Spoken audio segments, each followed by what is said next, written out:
puis j'avais beaucoup d'amis qui étaient dans la même promotion que moi. J'ai un ami qui nous a quittés il y a à peu près quelques mois, qui est Miloš Forman, qui était comme un frère pour moi. J'ai beaucoup d'autres amis qui ont disparu, d'autres sont encore dans la profession. Vu notre âge à peu près 90 ans, donc j'ai un doute si le reste est vivant ou pas vivant. Donc nous sommes là, nous sommes encore là, quelques-uns. Nous nous téléphonons, nous profitons de certains festivals pour nous rencontrer, et puis voilà, c'est la vie qui continue. Jusqu'à la fin de la récréation. Voilà. Mais alors, je voulais vous demander une chose très, disons, facile, évidente, c'est-à-dire de raconter un petit peu comment vous avez commencé à faire du cinéma. Car je me rappelle, c'est une histoire assez fascinante et votre bougement en Europe, en Italie, vos histoires avec la première partie de votre carrière qui me semble très intéressante. J'ai commencé le cinéma bêtement. Dans mon village, dans le sud algérien, on n'avait pas de salle de projection. Mais il y avait un monsieur qui venait tous les 15 jours avec une moto, un sidecar à côté, enfin un sidecar, un moto et un truc à côté, et qui amenait ses appareils. Et donc il nous faisait des projections, nous on payait un petit truc pour entrer. Moi j'étais petit, on n'avait pas d'argent, donc on regardait les films à l'envers, c'est-à-dire de l'autre côté du parc où il faisait. Alors on voyait le film à l'envers. C'est pour ça que j'ai toujours pensé que tous les acteurs américains, que tous les acteurs étaient gauchers. Donc je voyais à l'envers. Vous vous rappelez les films? Ce n'est que plus tard que... Vous vous rappelez quelques titres, quelques films américains de l'époque que vous avez vus comme ça? Ah bah le premier film que j'ai vu, j'ai dû le voir combien de fois? C'est un film avec James Cagney. Terreur à l'Ouest. Ce film s'appelait Terreur à l'Ouest. J'ai dû le voir 50 fois. Puis après, on était tout le temps dans le cinéma américain. Le cinéma français, on n'aimait pas beaucoup. En Afrique du Nord, on aimait le cinéma, le western, le machin, les policiers, ça bougeait, ça frappait. Voilà. Et comme le cinéma français posait des problèmes, c'était des dialogues, des machins, j'ai dit déjà à l'école, j'entends parler français pour le dialogue, j'y vais encore au cinéma pour écouter ça. Donc ça me changeait un peu, voilà. Et qu'est-ce que s'est passé après? Alors, comment vous avez commencé? J'ai commencé le cinéma, c'est très facile. Étant cinéphile, c'est-à-dire que je voyais beaucoup de films, j'ai commencé le cinéma par une réaction un peu stupide. J'avais un ami à moi, je ne sais pas si vous le connaissez, certainement tout le monde le connaît parce que c'était un metteur en scène international, qui est mort au Brésil, qui est devenu brésilien, c'était un Français, qui était avec moi en classe, qui était avec moi au lycée Carnot à Cannes, en France, et qui s'appelait Jean-Gabriel Albicoco. Vous devez connaître certainement. Et moi qui aimais le cinéma, son père était directeur de la photo. Et puis un beau jour, il tournait à Cagnes-sur-Mer, entre Cannes et Nice, une série de documentaires, de machins, etc. Et j'ai eu la malchance d'aller vers la caméra et de regarder à travers la caméra. Et le père, avec un coup de pied, me frappe au derrière et il m'insulte. comme j'étais algérien, lui français, il me dit, c'est pas pour les bicots ça. Les bicots, c'est le truc de bougnoul, c'est le truc de, c'est la plus grande insulte à un maghrébin ou à un arabe, ou moi je suis pas arabe, je suis maghrébin, je suis berbère. Bon, bah voilà, j'ai pleuré. J'étais adolescent et je lui ai dit à son fils, eh ben, écoute, à partir d'aujourd'hui, un jour, je serai un metteur en scène. C'était un défi. Donc, 1 ou 2 ans après, je rejoins la révolution algérienne. Nous étions en guerre contre les Français, mais l'état-major de l'Algérie, algérien de l'armée de libération nationale, se trouvait en Tunisie. Donc j'ai traversé la frontière italienne et je suis allé comme un migrant en Tunisie pour rejoindre le FLN, le Front de Libération Nationale. Et là, quand j'arrive, ils me disent, qu'est-ce que vous savez faire? Vous étiez au Macha, au lycée Carnot, mais j'ai dit, je suis cinéaste, avec le culot simplement. J'ai dit, je suis caméraman, mais caméra, je savais un peu faire marcher la caméra. Donc on a commencé à faire des trucs, des machins, j'ai fait un truc là-bas au maquis, et puis un beau jour, quelqu'un a compris que vraiment j'étais très faible en machin. Et c'était un ami, il a dit au responsable, il faut l'envoyer quelque part pour se perfectionner. Pas pour apprendre, pour se perfectionner. Et on m'a envoyé à Prague. Et c'est comme ça que j'ai fait l'université du cinéma de Prague. Voilà un peu. Et puis après, je suis revenu, j'ai commencé à faire des documentaires, etc., etc. Et au maquis, en Algérie, enfin, en Algérie. Donc, je sortais en Tunisie, j'allais à Prague pour développer et tirer, et pour montrer les films. Et quelques années après, donc j'ai commencé à l'indépendance de l'Algérie. J'ai pris la direction de l'Office du cinéma. En 1963, j'ai créé l'Office du cinéma. Mais je me suis attribué, moi, la direction. Donc, je suis devenu directeur d'organisme et en même temps metteur en scène, caméraman, tout. Et c'est là où j'ai commencé mes premiers films, Le Vent des Aurès, Décembre, Hassan Tero,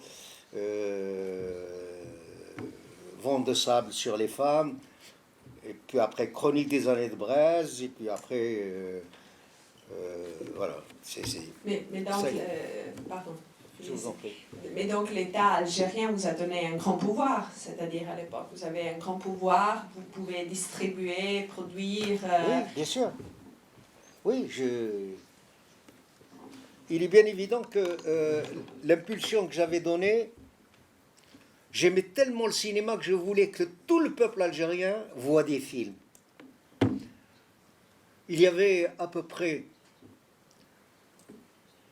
450 salles, et sur les 450 salles, il y avait les 2 tiers, ou disons les 3 quarts, tenus par des Français. Et à l'indépendance, ils sont partis. Donc, j'ai fait ouvrir toutes les salles, j'ai fait des stages, une espèce de colloque, stage, 2 fois par an, pour des gens qui voulaient apprendre le truc, le maniement de la projection. Et c'est comme ça qu'on a ouvert les 450 salles, en ajoutant encore d'autres trucs, avec les camions, les machins qui y allaient dans tous les lieux, parce que on sentait que le cinéma, que l'image, pour chez nous, pour les gens du tiers-monde,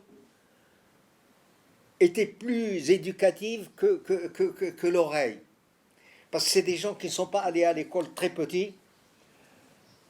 ne connaissaient pas l'école, donc il fallait qu'ils apprennent par l'image la vie, l'histoire, etc., etc. Et c'est pour ça que il y a une grande, comment pourrais-je dire, il y a eu une grande industrie cinématographique en Algérie. Sur le plan de la production, sur le plan de la projection des salles, sur le plan de l'écriture des scénarios. Donc, vous verrez que 8 fois sur 10, tous les films qui sortent du Maghreb sortent de l'Algérie d'abord. Voilà un peu le schéma. Mais bien, alors, pardon, à l'époque, quand le film a gagné la Palme d'Or à Cannes, Chronique des années de presse a gagné la Palme d'Or à Cannes en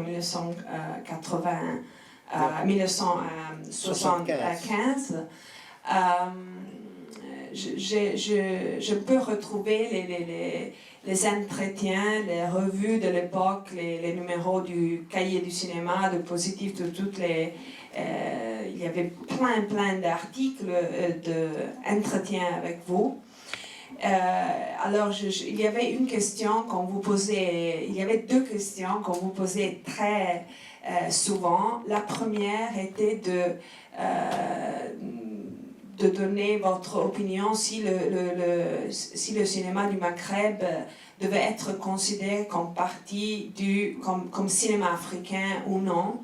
C'est-à-dire, est-ce que le cinéma algérien, marocain, égyptien fait partie du continent africain du point de vue idéologique, du point de vue culturel ou pas? Et vous, à l'époque, vous répondez toujours oui. C'est le même. Mais ça a été à l'époque une question très. Il y avait un grand débat sur cette question. Je suis d'abord africain. L'Algérie fait partie de l'Afrique. Le monde arabe, quand on dit les Arabes en parlant des Algériens, nous ne sommes pas des Arabes. Les Algériens ne sont pas des Arabes. Les Algériens sont des Berbères. Or, les Berbères, c'est une civilisation qui a mené la dragée haute à Rome. C'est un peu comme la civilisation romaine. Mais nous ne sommes pas des Arabes. Les Arabes sont venus, bien sûr, en Afrique du Nord, mais ils sont venus, ils ont traversé Libye, Tunisie, Algérie, Maroc, pour aller conquérir l'Espagne. Mais 3 siècles plus tard, Isabelle la catholique a chassé les Arabes. Ils sont venus tous au Maroc et une partie à Tlemcen, en Algérie. Mais on ne peut pas dire que l'Algérie est un pays arabe. Nous ne sommes pas un pays arabe. Nous sommes d'abord un pays africain. Moi, je revendique mon africanité. Je suis africain. Je suis berbère, de culture berbère. L'arabe, bien sûr, l'arabe, parce que les Arabes, quand ils sont venus, ils ont laissé un petit trésor qui s'appelle le Coran. Ce livre sacré, le Coran, sur lequel aujourd'hui beaucoup de monde, etc., etc.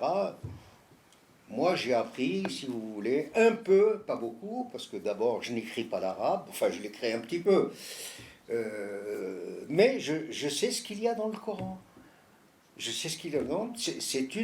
Nous sommes de culture à la fois islamique et à la fois christiano-française, mais nous ne sommes pas une seule chose simplement. Nous avons un héritage culturel qui date des Berbères, qui date de Jugurtha, de tous les anciens, de Massinissa, etc., qui ont combattu Rome et qui étaient nos ancêtres. Moi, je ne dis pas mon ancêtre, c'est le gars d'Arabie Saoudite, mais mon ancêtre, c'est Jugurtha. Mon ancêtre, c'est Massinissa. Voilà, c'est ça la vérité. Alors, tout le reste, c'est comment pourrais-je dire, c'est des mensonges ou des choix politiques, parce qu'on a mêlé trop la politique au sacré, ce qui, à mon avis, n'a rien à voir. Et aujourd'hui, quand on tombe, on parle de terrorisme, on parle des Arabes, on mélange Arabes, Maghrébins, ceci, cela, on ne sait pas où on va. Il est bien évident que tout ce qui se passe en Europe aujourd'hui, concernant, si vous voulez, le terrorisme, concernant ce qu'on appelle, parce qu'il est plus facile, non, ce ne sont pas les textes, le Coran qui poussent à la violence. C'est l'analphabétisme qui pousse à la violence. Les gens, la colonisation a détruit chez nous et dans toute l'Afrique tout sentiment de connaissance. La connaissance est humaine. Elle n'appartient à personne, la connaissance.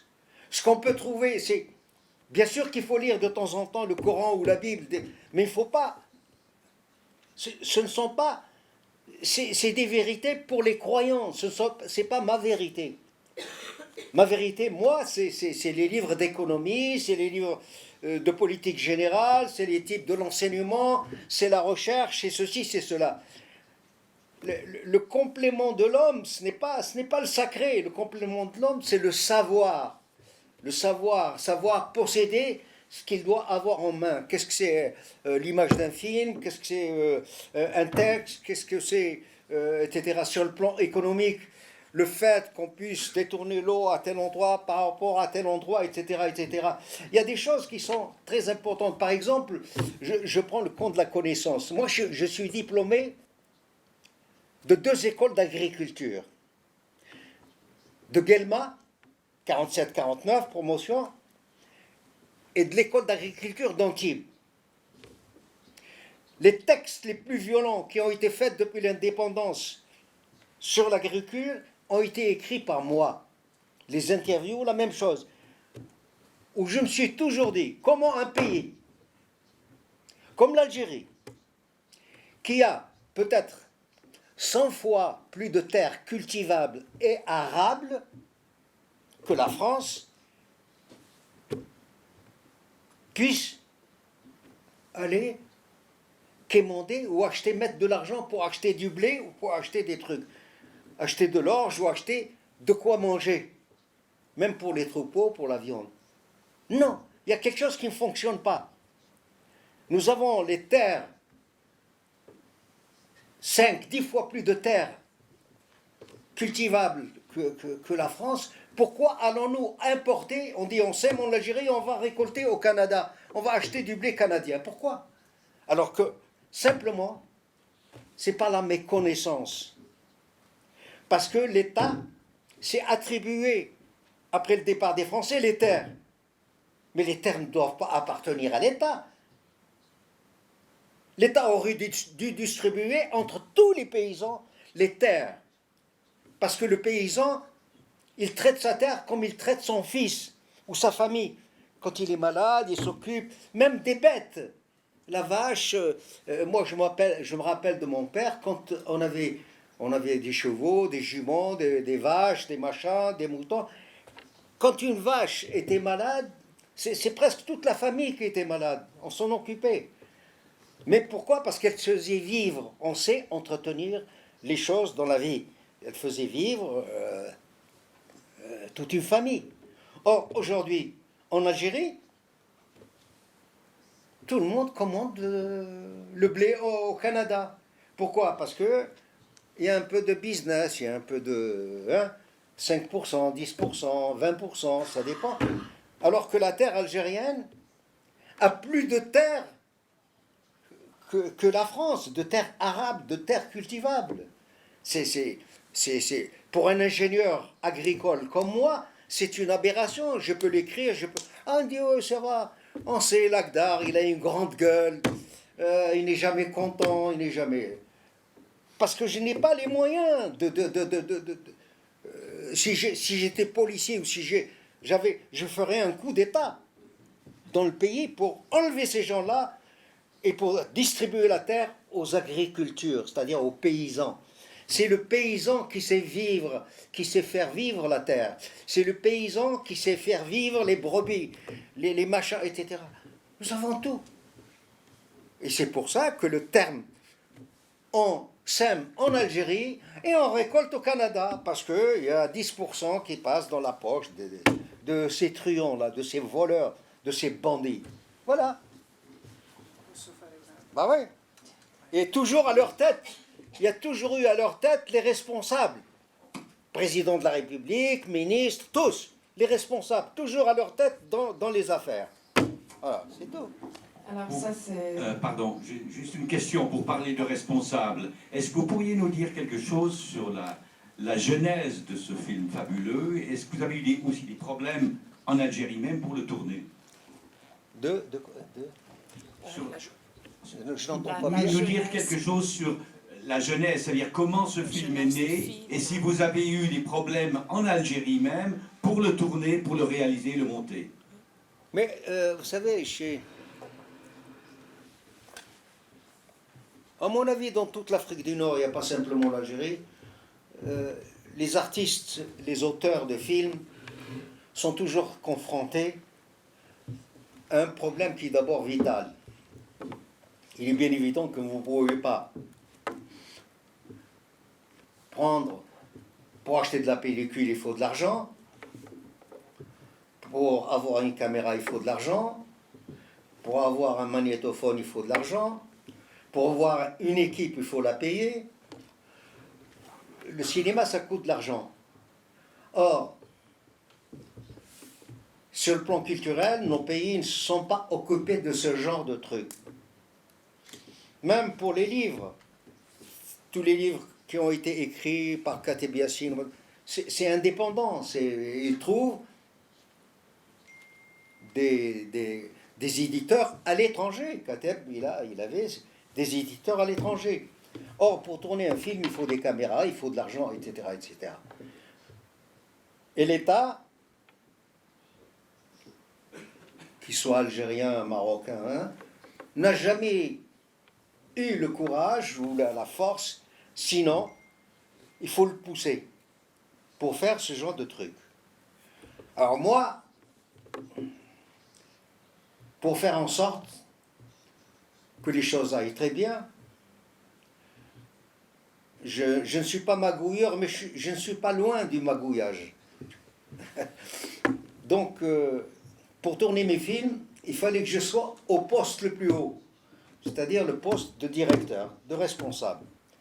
Mais ça ne m'a pas empêché non seulement de produire mes films, mais de produire tous mes autres camarades. Tous mes autres camarades ont été produits par moi, tant que j'étais au pouvoir. Une fois que je suis parti du pouvoir, ils n'ont plus rien tourné. Mais il n'y a pas un qui vous dira aujourd'hui, parmi les cinéastes algériens, qu'à l'époque où j'étais, je ne lui ai pas produit un film où je ne l'ai pas aidé. Tous, tant qu'ils sont. Donc, je m'aide, mais j'aide aussi les autres réalisateurs, mes amis. Voilà comment on fait pour... voilà.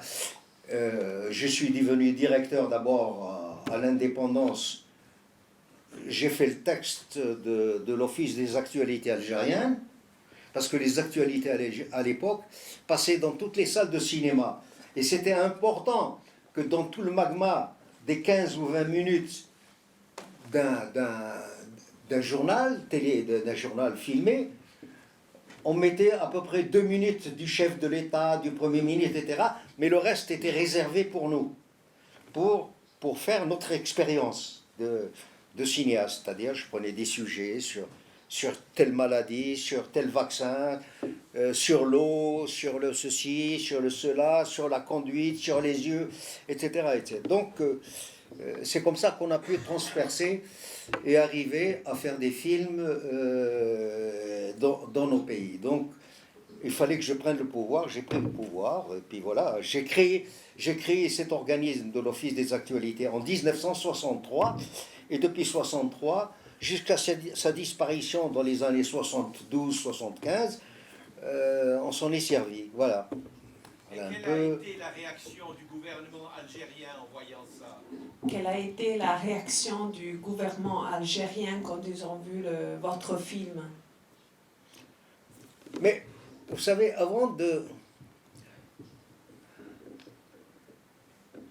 tourner ce film-là, j'avais fait le Vent des Aurès.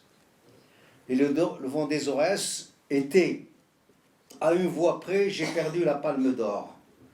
Donc j'ai eu le prix de la première œuvre, c'est-à-dire à Cannes, en 67. C'était mon premier film. Bon, je reviens avec Les Années de Braise. J'ai gagné la Palme d'Or avec Les Années de Braise. Ça a fait du bien au pouvoir qui passait du jour au lendemain, un pouvoir de la culture, un pouvoir de ceci, parce que le pouvoir était encensé par toute la presse internationale.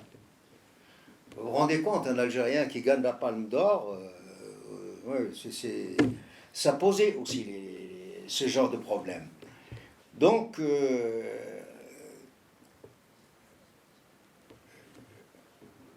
le régime s'est contenté de ça. Mais, dans le futur, chaque ministre qui se suivait n'aidait pas le cinéma. Il a fallu que nous, on crée. Tant que j'étais au pouvoir, moi, dans le cinéma, il n'y a pas un metteur en scène qui a proposé un scénario correct à qui je n'ai pas produit le film. J'ai produit tous mes copains.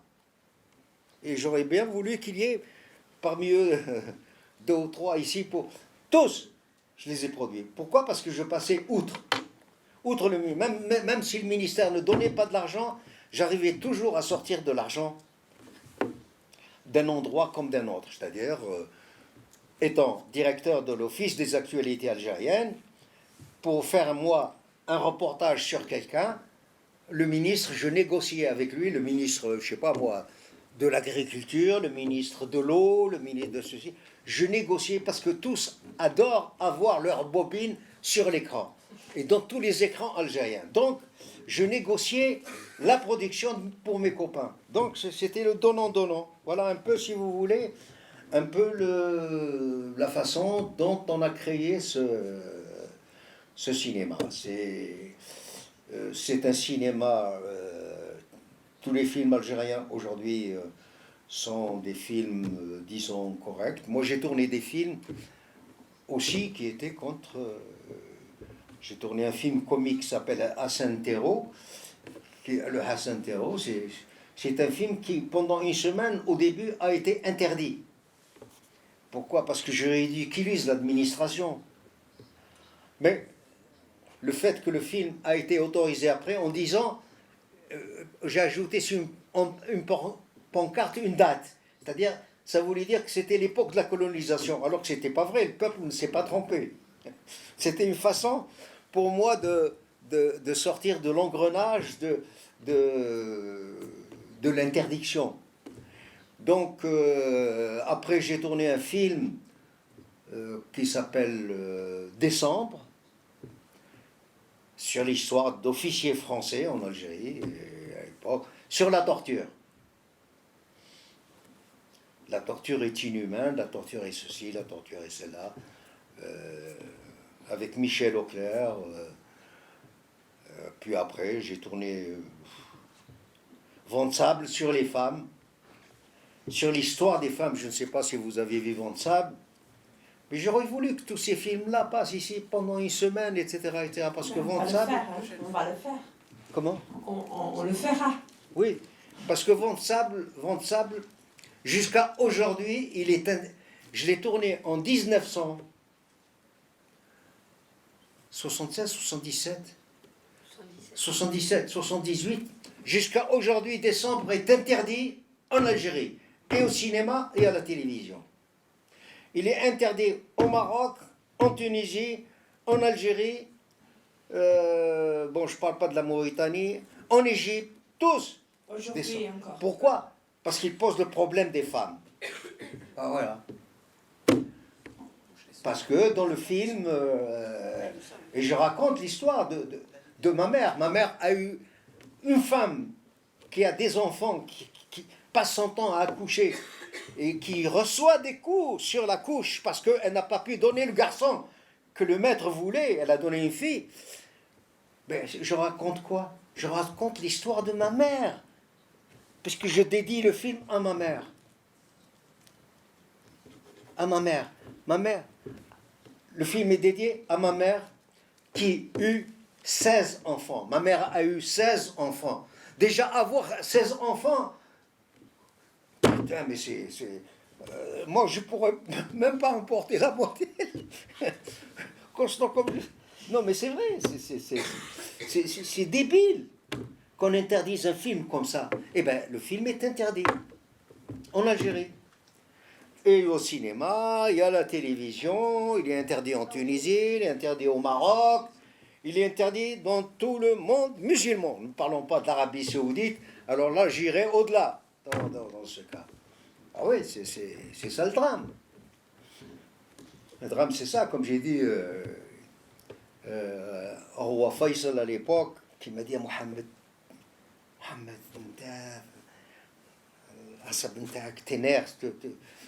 le roi Faisal, j'avais une admiration pour lui, pas pour l'Arabie Saoudite, pour la personne. Faisal était un monsieur bien élevé. Je lui dis, mais Majesté, قال لي ما تقوليش Majesté, أنا أمير المؤمنين. Je suis l'émir des croyants, un émir. Mais je lui dis, que dois-je faire? Je n'aime pas l'Arabie Saoudite, je la dénonce. Parce que j'ai été expulsé de l'Arabie Saoudite, il le sait, lui. On m'a expulsé. Pourquoi on m'a expulsé? Parce que j'ai donné une conférence sous une tente où je disais que la terre d'islam, c'est-à-dire la Mecque, doit être une zone autonome, comme le Vatican, n'appartenant pas à l'Arabie Saoudite. Si je suis interdit d'Arabie Saoudite, pourquoi va-t-on m'interdire la tombe du prophète? Tout le monde était d'accord avec moi, tout le monde a signé. Mais après, tout le monde s'est désisté. Les responsables égyptiens, les Jordaniens, pour ne pas déplaire aux Saoudiens. Et je le dis jusqu'à aujourd'hui. La Mecque ne doit pas appartenir à l'Arabie Saoudite. Le Vatican n'appartient pas à Rome, il est à Rome, mais il n'appartient pas à l'État italien. C'est l'Italie Il qui est indépendant. Vatican. Un endroit sacré, c'est la même chose. La Mecque doit appartenir à un conseil d'administration géré par tous les pays musulmans qui payent chaque année quelque chose pour payer les fonctionnaires, les machins. Mais la Mecque doit être zone autonome. Et jusqu'à ma mort, j'ai presque 90 ans, jusqu'à ma mort, je continuerai à faire signer des gens, à dire que la Mecque... La croyance, c'est quoi? Tu as la foi ou tu n'as pas la foi? Chacun fait ce qu'il veut. On est libre. C'est la liberté totale de croire ou de ne pas croire. C'est tout. Pourquoi voulez-vous que les Saoudiens puissent, chaque année, l'argent des machins, l'argent de... Il y a des milliers et des milliers, si ce n'est des millions, de pèlerins qui vont à la Mecque. Et l'Arabie Saoudite, maintenant qu'il n'y a plus de pétrole, même à l'époque où il y avait des pétroles, vivaient de ça, vivent de la fonction de garder les lieux saints. Et moi, je combattrai jusqu'à... Même s'il faut, je sais pas, moi j'aurais voulu avoir 50 ans de moins, avoir, je sais pas, 40 ans ou 35 ans et aller combattre les Saoudiens. Mais j'ai été expulsé de là-bas. Expulsé. J'ai une question pour vous. Pardon, Oui. J'ai une question, après je laisse au public, Oui. mais j'ai vraiment une question pour vous. C'est-à-dire, en retournant entre le vent de Jaurès à Chronique des années de presse, c'est 8 ans. C'est des 8 ans très importants dans le monde, c'est-à-dire dans le cinéma de plusieurs pays, pas seulement l'Afrique, l'Amérique latine, qui essayent de vraiment prendre conscience de ce qui se passe et prendre la caméra comme un outil militant de libération, de représentation. Je vous aide.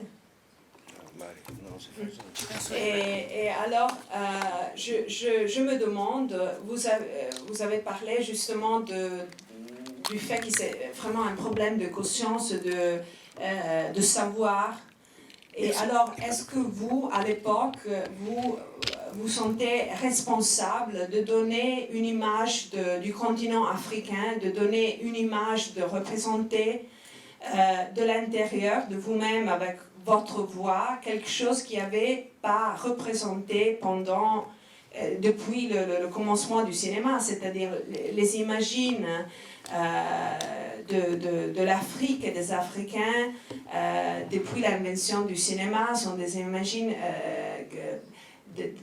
vues par les Occidentaux, vues par le colonialisme, vues par nous, par les Occidentaux. Donc, est-ce que vous, à l'époque, vous vous sentez cette responsabilité de donner une nouvelle image? Et après, ce dont on parlait avec notre frère Mohamed Chalouf, il y avait un sentiment de panafricanisme, un sentiment d'une véritable lutte, pas seulement dans le continent africain, mais une lutte qui avait des frères ailleurs, qui avait des frères en Amérique latine, en Brésil et tout ça. Est-ce que vous vous sentez une partie de ça, de ce mouvement, de cette conscience?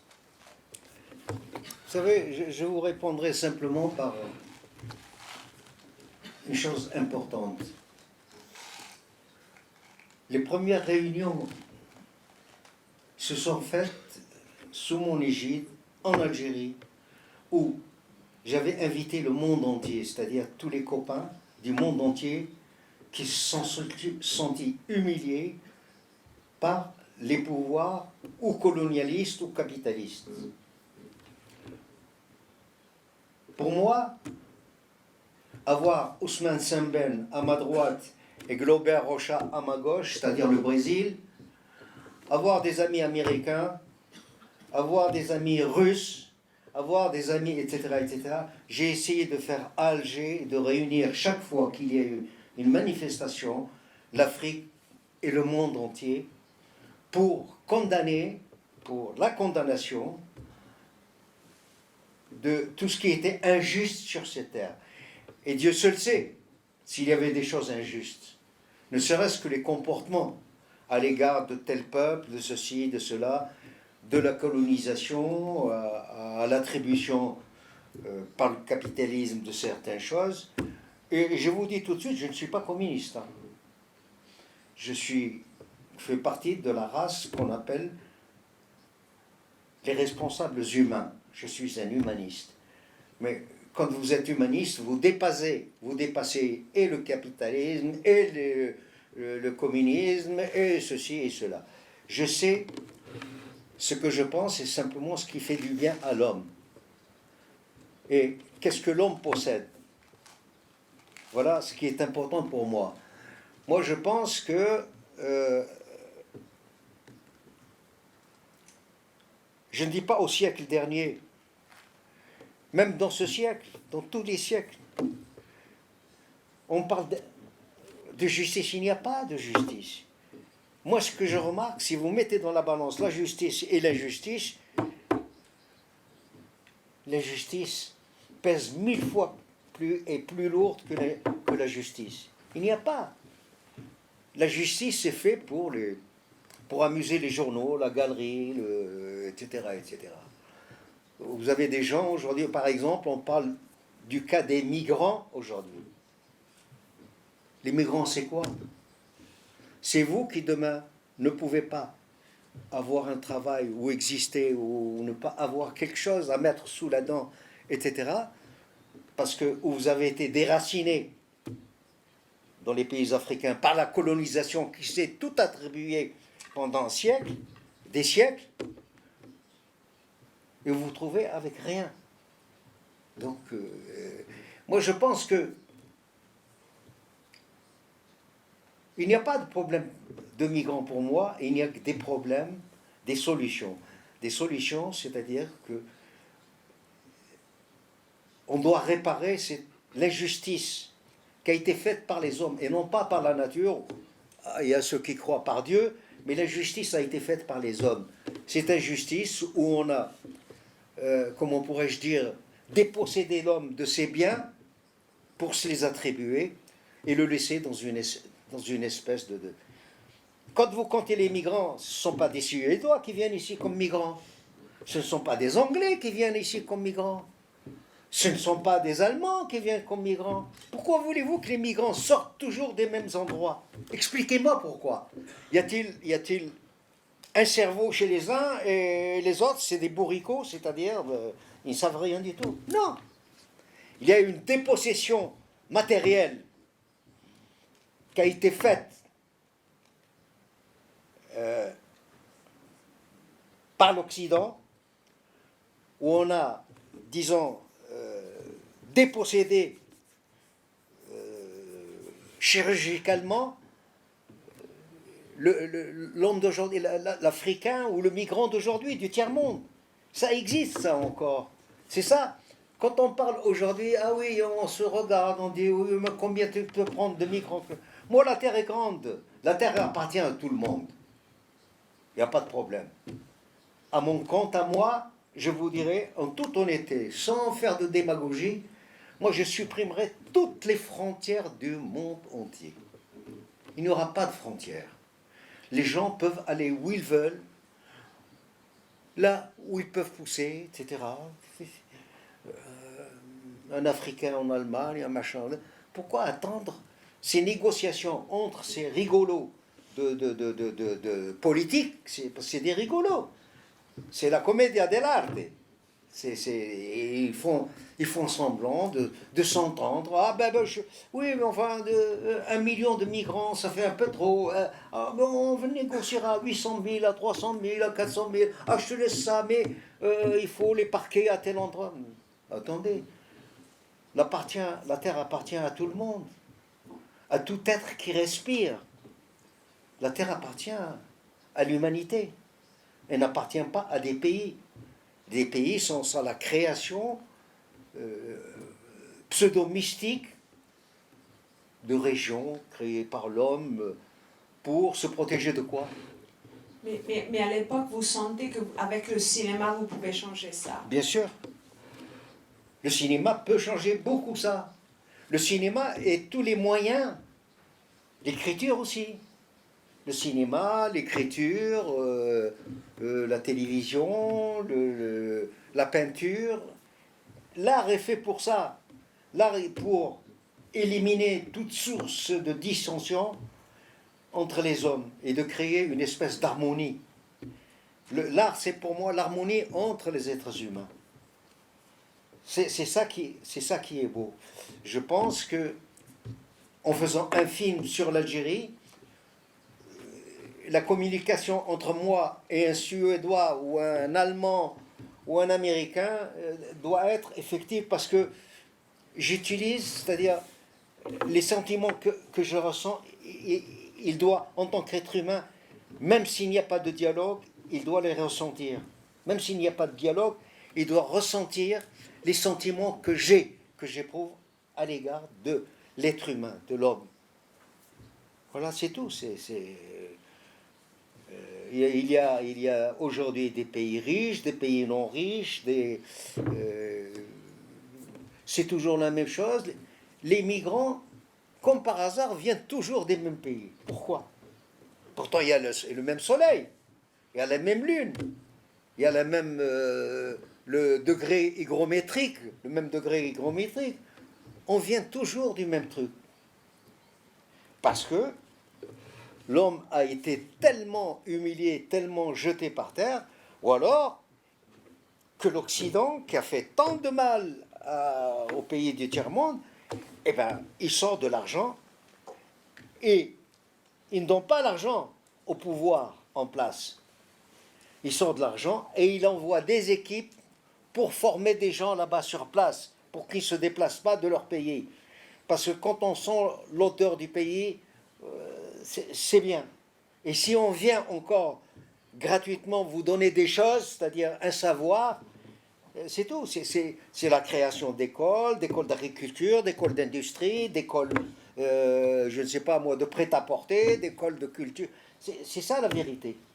Et on n'a pas besoin, à partir de ce moment, quand vous arrivez à fixer les gens et à attirer leurs intérêts dans leur propre pays, ils sont plus à l'aise comme un poisson dans l'eau. Mais il faut leur donner les moyens. Ils n'ont pas les moyens. C'est pour ça qu'ils viennent chercher les moyens. Et le premier moyen qu'ils cherchent, c'est bouffer, c'est manger. Un ventre creux, c'est... Excusez-moi, c'est... Oui. Non, pour moi, ce 28 juin 2018 est un autre jour extraordinaire qui va rester dans l'histoire. C'est un autre miracle de restitution de ce patrimoine cinématographique africain à l'Afrique et au monde entier. Dès le générique, là, se rappeler, revoir le nom de gens comme Sid Ali Kouiret, revoir sans sourire, et découvrir aussi des complices dans ce travail, Taoufik Fares et Boujedra, qui ont travaillé pour le scénario. J'aimerais bien... Non, Boujedra. Oui, c'est écrit collaboration. Non, non, non. C'est un mensonge. D'accord. C'est un mensonge. Taoufik Fares- C'est un mensonge fait par la monteuse, qui était sa copine. D'accord. Elle a ajouté... Il n'a rien à voir avec le scénario. Voilà. Il Si a c'est lu le possible- scénario, il m'a donné un avis, je n'ai pas gardé son avis, il n'avait rien à voir, il n'a rien à voir. Le scénario a été fait par Taoufik Fares et Mohamed Al-Khadr Hamina. Voilà. C'est Si mon c'est- histoire à moi, c'est l'histoire de ma famille. Voilà, si c'est possible Et là- de nous parler un peu de cette collaboration avec Taoufik Fares, qui est aussi disparu de la Oui, circulation, on n'a Taoufik. plus de nouvelles. Mais Taoufik De ce Fares grand- a fait avec moi le vent des Aurès. Oui. Il a fait avec moi Chronique des années de Braise.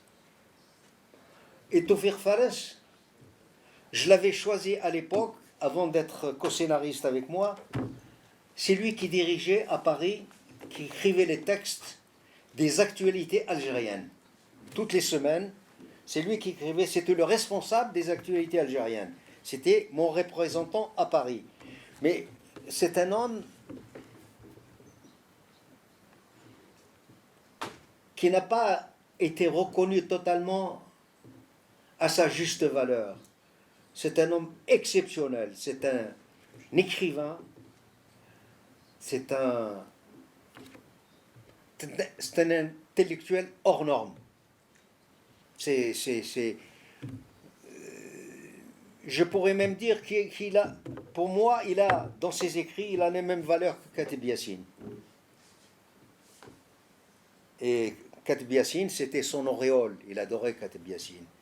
Taoufik, c'était un garçon extraordinaire. Il n'est même pas de ses nouvelles, je ne sais pas ce qu'il devient. Je sais pas. J'ai téléphoné il y a 5-6 ans de ça. Dernier film. Hein? Pour ton dernier film. Oui, Tu avais pour l'inviter à mon dernier film. Je vous en prie. demandé de travailler avec lui sur le dernier film.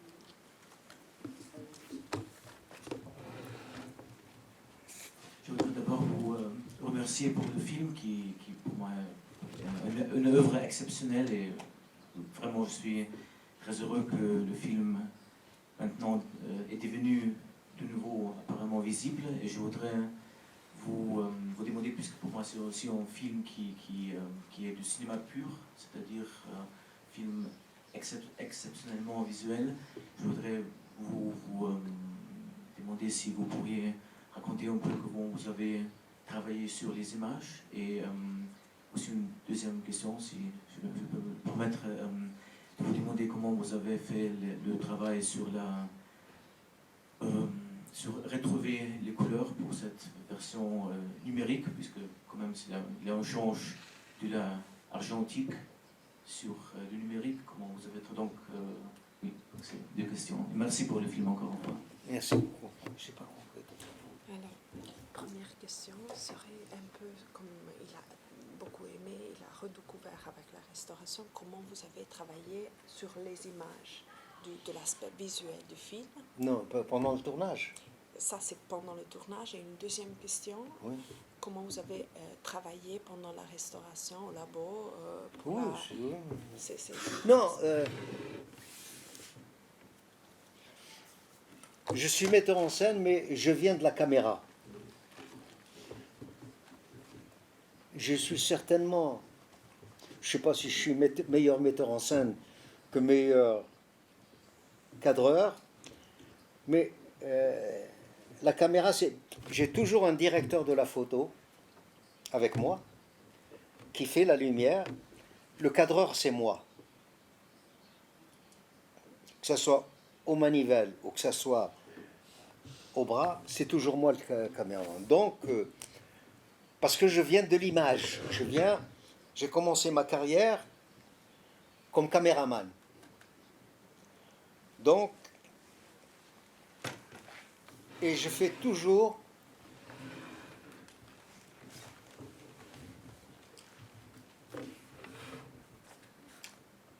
j'ai horreur de l'image plate. Je n'aime pas l'image plate. Dans l'image que je fais, il y a toujours un contraste. C'est-à-dire, j'aime, parce que avec le contraste, les qualités sortent, mais aussi les défauts. Donc, je suis un homme de contraste, un homme qui... Vous dire que je fais ça pour ça ou des trucs comme ça, comment je le fais? C'est par intuition. Je fais tout par intuition. Je suis un homme intuitif. Je n'ai pas la connaissance, mais je suis un homme intuitif. Quand on me dit ça, on parle de trucs, de chiffres, non. Moi, je sais ce que je fais. J'adore. Un jour, Marcello Gatti, qui a été directeur de la photo sur ce film, sur Chronique, m'a dit un jour, Mohamed, mais pourquoi tu as fait ça? Pourquoi tu tournes en contre-jour? Je lui dis parce que je tourne en contre-jour. Il m'a dit parce que il m'a fallu, moi, 40 ans pour arriver à faire de l'image en contre-jour. Comment tu as découvert? Je lui dis, j'ai découvert parce que quand on est en contre-jour, on définit la personne. On la définit tout de suite. Mais pour éclairer, donc j'éclaire la personne au visage, directement. Le contre-jour, c'est-à-dire le soleil, j'utilise toujours le soleil pour le contre-jour, non pas pour éclairer la personne, parce que on n'éclaire jamais une personne avec le soleil. Tourner ça fait des monocles, ça fait c'est pas beau. Par contre, tourner en contre-jour, vous avez le soleil très fort et vous venez en douceur pour éclairer le visage, ça c'est la merveille. Et c'est ce que je fais dans tous mes films. C'est ça qui me donne la douceur de l'image, mais en même temps le contraste. Le contraste par rapport à la silhouette, mais la douceur dans le visage ou voilà, c'est voilà, un peu le paraît-il, c'est ce que faisaient les grands peintres. Moi, je suis pas un grand cinéaste, enfin un grand quand même. Voilà. Et pendant le procès de restauration, vous avez travaillé à Paris avec les collègues de l'image retrouvée, non? Et comment vous avez travaillé pour retrouver ce processus pendant que c'est comme une deuxième, non? Comme une deuxième photographie, c'est comme une deuxième... Comment vous avez travaillé? Quel type d'indication vous avez donné à mes collègues? C'est un travail... Vous avez les gens avec lesquels je travaillais, c'est vraiment de vrais professionnels. C'est des gens extraordinaires qui m'ont proposé 2, 3, voire même 4 solutions.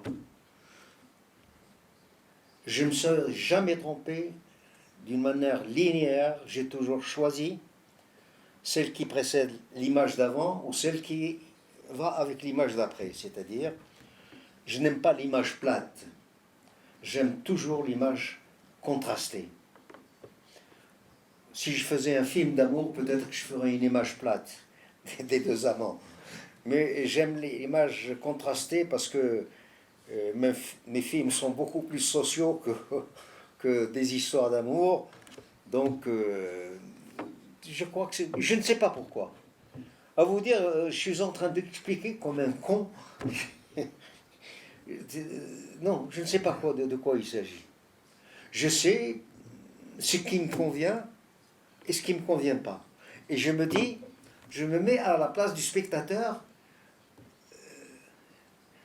Finalement, je ne me pose pas la question au spectateur en lui disant, est-ce que ça te convient ou tu préfères ça?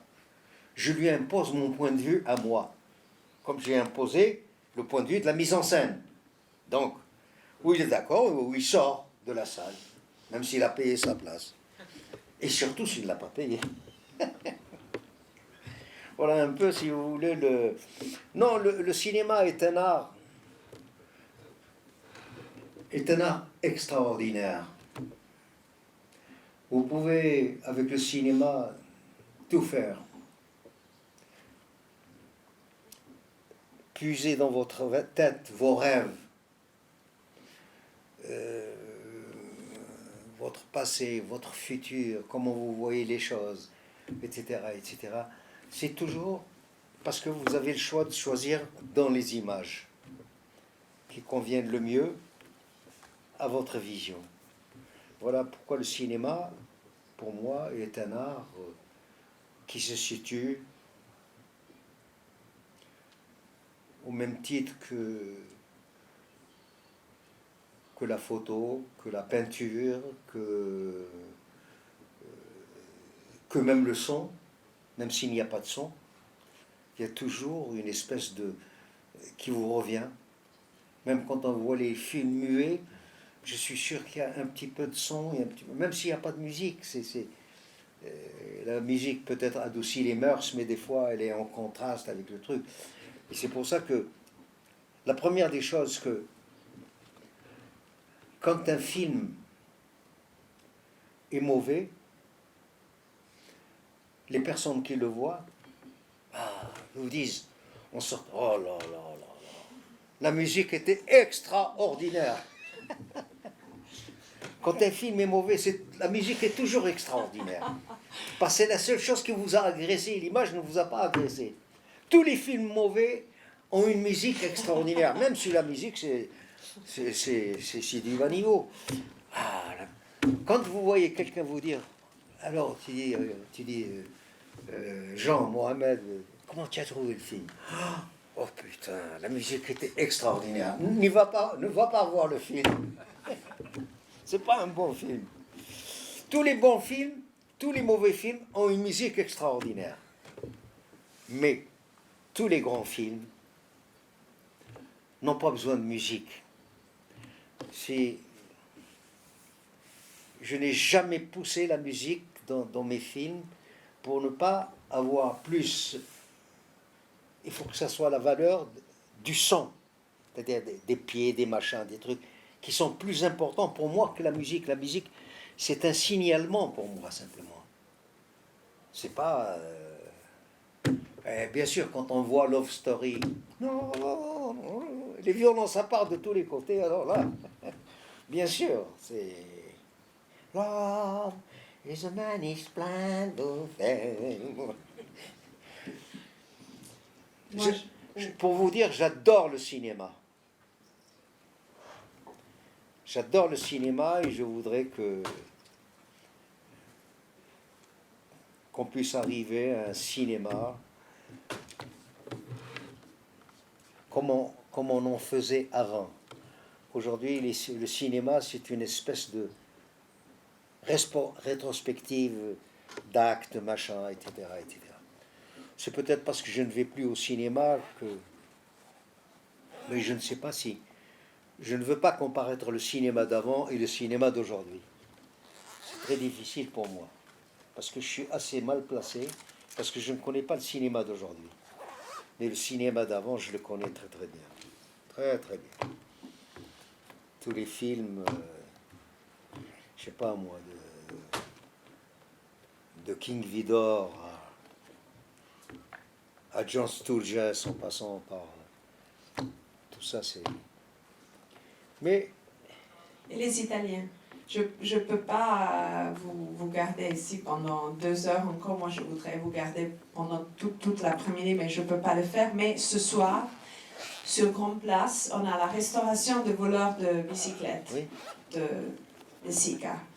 Et alors, je me rappelais que vous nous avez raconté un peu d'histoire de votre relation avec le cinéma italien pendant les années 60 et 70. Et quelle était la relation avec ce cinéma-là?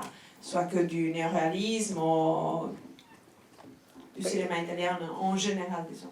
Mais quand vous voyez à Santero, quand vous voyez même les années de Braise, les années Braise, c'est un peu... Il y a beaucoup de de Lucchino Visconti dans les années. Vous êtes d'accord avec Absolument. Voilà, c'est tout. Et quand vous voyez à Santero, c'est une inspiration de Toto. Je me rappelle de Toto avec Rouchette. Et Rouchette, son rêve à lui, son summum, c'est pas Fernandel, c'était Toto. Mais vous avez Toto en Algérie pendant cette année ou Comment? Est-ce qu'il y avait des films de Toto en Algérie dans les... Bien sûr, Ah, d'accord, il y avait tous les films. d'accord. Il y a tous les films suédois, danois, russes, tout, même chinois. Car Tout. Toto n'est pas très connu Attendez, partout, hein. vraiment, c'est... Mais qu'on passe les cigognes de Kalatazov, je l'ai vu en Algérie, je ne l'ai pas vu en France. La Naveva, je l'ai vu en Algérie. Je sais pas, moi, j'ai... tous les films de Rossellini, je les ai vus, même de Sica, j'ai vu... J'étais ami avec Roberto Rossellini, surtout avec son fils Renzo. Renzo était on était même associés. Donc, et à un certain moment, pour punir les Français, comme j'étais directeur du cinéma algérien, j'ai fait transférer tous les négatifs. Ils sont ici en Italie, mes négatifs. Hein. Je sais. Vous le savez ou non? Oui. Tous les négatifs, de tous les Presque. films. Ah non, non, non, non, ils sont là. Ils sont là. Donc, j'avais un laboratoire ici, comment ça s'appelait? La Microstampa. Franco Iasello. J'étais ici, moi. J'ai déplacé tout le cinéma algérien, parce que les Français ont dit un seul mot. Ah ouais, tu sais le cinéma algérien. Paf! On a quitté. Et on est venu en Italie. Et toutes les archives du cinéma algérien sont en Italie. Vous le savez ou non? Oui, oui, je le sais. Bon, alors donc, non, pas simplement mes films. J'ai déplacé tous les autres films, comme j'étais directeur de l'organisme d'État, tous les autres films algériens sont déplacés ici, à Rome.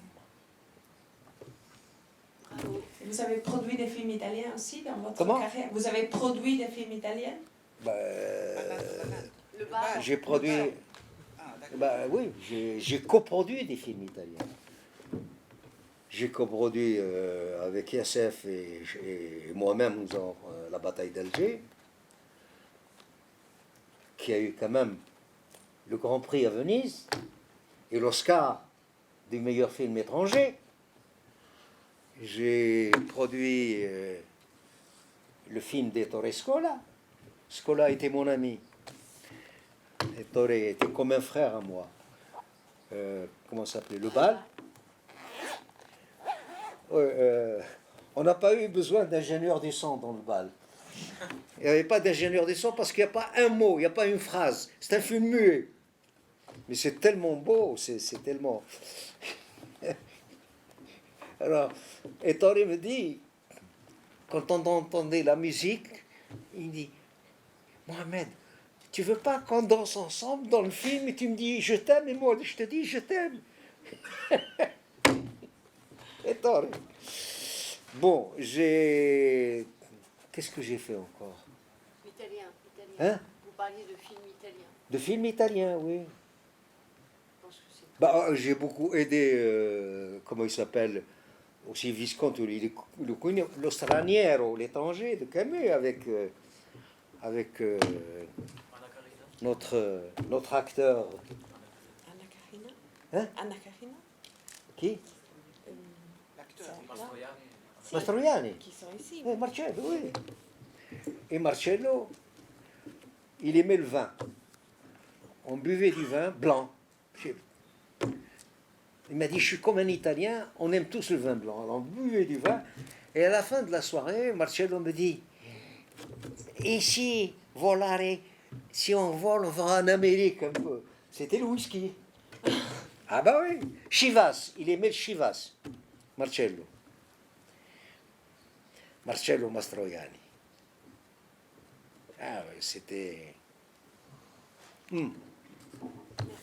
Qu'est-ce qu'on a fait? Alors, tous les négatifs algériens sont en Italie. Tous mes négatifs sont en Italie. Le futur cinéma algérien est en Italie. Quoi? Oui. Ça, c'est la femme que j'aime. Chaque fois, je lui dis, il faut que je, il faut que je fasse un film avec toi comme actrice. Et elle m'a dit, tu attends que j'arrive à ton âge, c'est-à-dire à 90 ans pour... Je vous remercie vraiment beaucoup, beaucoup pour cette conversation, pour Ben, être venu là. C'est J'étais vraiment- très heureux d'être parmi vous. Je vois des jeunes là-bas qui sont intéressés par le cinéma, qui un jour seront des cinéastes ou des acteurs. Merci. Voilà. Vraiment merci. Merci beaucoup.